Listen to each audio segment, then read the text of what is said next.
नमस्कार सर्वांना, शुभ सकाळ. हे पहा, आम्ही सकाळचे 7 वाजले. आम्ही मका कापण्यासाठी आलो आहे. सगळा वावरात असा चिखल आहे पूर्ण सगळा. हे पहा, खाली सगळा चिखल आहे. आता हे सगळ्या आम्हाला पेंड्या बाहेर न्यायच्या रस्त्यावर काढून. इथं का आतमध्ये गाडी काही येत नाही. आता थोड्या कापायच्या राहिल्यात अजून आमच्या पेंड्या. पहा, पावसामुळे सगळीकडे राडाच झाला आहे. सगळीकडे चिखल झाला असा, त्याच्यामुळे गाडी काही आतमध्ये येत नाही.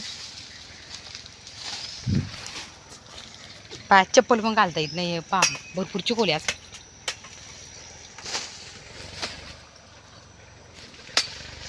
ते कापतात पुढे पेंड्या. आता आम्हाला सगळ्या गोळा करून बाहेर न्यायच्यात काढून. तुमच्याकडे झाला का पाऊस? आमच्याकडे झाला, पण भरपूर नुकसान केले शेतकऱ्यांची पावसाने. एवढ्या पावसाची पण आशा नव्हती. एवढे पूर वाहतात, अजून बंद नाहीत पूर. असं चिखलाचं खाणं काढावं लागतं शेतकऱ्यांना. पाबर किती कष्टाची कामं आहेत. पण ते काम करणं हे सोपं नाही आहे. हे शेतकरी समजू शकतो हे काम करणं.